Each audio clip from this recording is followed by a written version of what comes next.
So yo, what's up mga ka-backyard? Welcome back sa aking channel.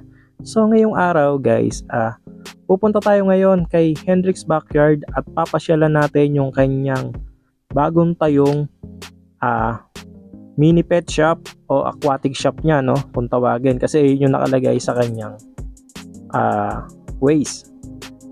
So yun nga, at huhuli tayo ng mga craylings na dadalhin doon sa kanyang shop at ibebenta niya yan. So hindi pa nga ako nakakapasyal doon at gusto ko nga pumasyal para masilip yung kanyang setup at yung kanyang mga ibinebentang isda doon. So yun, at simulan na nating manghuli ng craylings at para makapunta agad tayo doon sa kanyang bagong pet shop. So tara, let's go!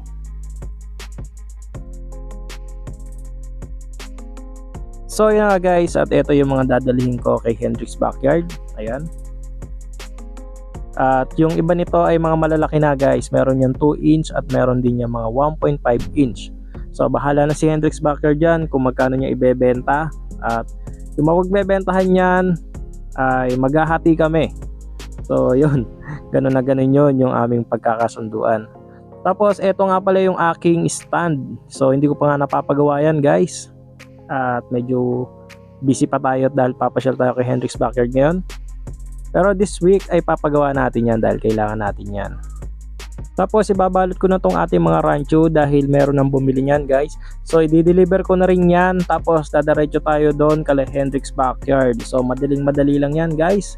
At sisimulan ko na. Tara, let's go. Papunta kay Hendrix Backyard.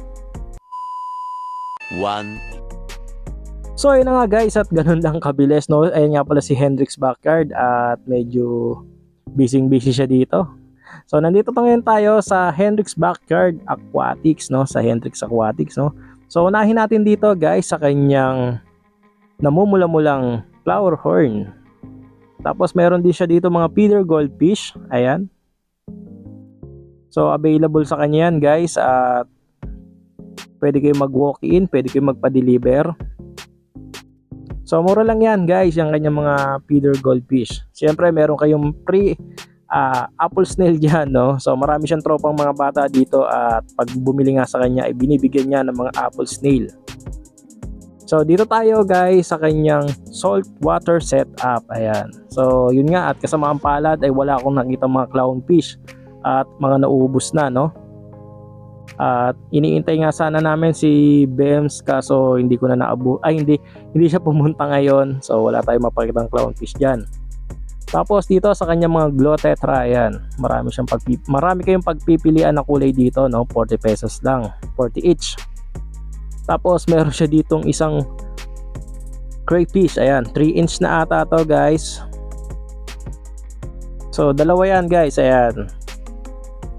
Kung gusto nyong makabili sa kanya ng malaki, ayan, available sa kanya yan guys, 150 lang ata yun. Tapos meron din siya mga feeds dyan, ayan, like PO1, PO2, mga sinking pellets. Tapos meron din siya dito mga tiger barb ba to? Tapos meron siya dito mga green danyo, ayan, mga long pin. Tapos dito meron siya ditong mga goldfish, ayan.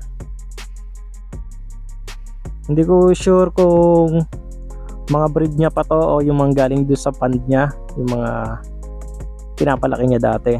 Pero ayan, available sa kanya yung mga goldfish guys, 50 pesos each. Meron din siya ditong beta, ayan.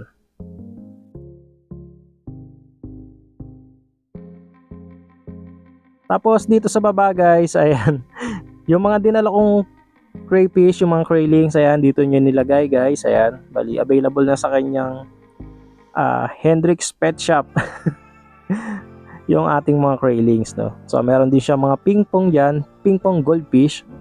Meron din mga molly, meron din mga platy, ayan, meron din siya mga yellow platinum molly. At eto, meron din siya mga white, may black molly. So dito naman tayo sa mga guppy, no? Sikat na nga ulit ngayon ng guppy. Ayan, meron siya dito mga EBM 100 trio. Meron din siya ng mga tuxedo koi na 150 pair. Ayan. So lumalakas na ulit ang pagbebenta ng mga gapi, no? Kaya mas maganda mag-alaga na ulit ng gapi. Meron din siya dito mga panda, blue panda. Ayan. 150 trio. Tapos dito sa kabila guys, meron siya mga AFR. Ayan, 150 pair. Ayan, available yan dito guys. At marami siyang stock niyan. Kung maubos man yan, nag-harvest agad siya doon sa kanyang farm. So meron siya ditong 150 pair na fry. Pero joke lang guys pero walang laman to. Ay walang pang out yon dahil anak daw yon ng kanyang mga HB Blue o HB Blue ba? Tapos meron siya dito mga available na fry ng flower horn. Ayan. So ito daw ay breed ni Boy Ubo, kaya pwede kayo sumipat dito. Meron siyang available dito 3 piraso guys.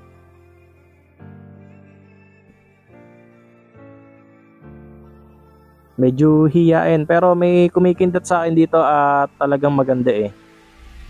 So sa mga gusto mag flower horn, ayan, meron din siya. Tapos meron siya dito mga swordtail. Ayan, 25 pesos each. Meron din siya dito mga red balloon platies. Tapos dito sa dulo, ayan, meron siya dito mga yellow danyo.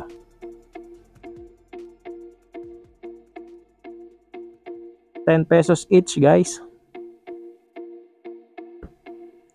Tapos dito sa taas guys, ayan, meron din siyang mga accessories dito like yung ating mga siphon, pang siphon, yung fishnet, Kiko Platinum, Methylene Blue, sponge filter, filter wool, BBS net, air bulb, at yung mga connector natin. So meron na din siyang available na aquarium, 2.5, 5 at 10 gallons. Ayan. Ito yung kanyang mga feeds guys. Ayan. At meron din siya ditong mga hang-on back filter. So yun na nga guys, at naitur ko na kayo dito sa kanyang pet shop, no? So maraming salamat Pre Hendrix Backyard at pinayagan mo akong mag video dito. So hanggang dito lang muna ang aking video. Maraming salamat po. So shoutout nga pala tayo muna kay Miss Nicole De La Cruz at kay Sir Jerome De Luna. At sa first and second nating comment na si Rainer Natividad at kay Axel Dili Dili. At sa ating customer na si Sir Amil De Guzman at sa kanyang misis at sa kanyang anak. Even when you feel low, you can still go. Even when you feel slow, you can still go. Even when there's no hope, you can still go. I never answer to no, man, I still go. Go, go.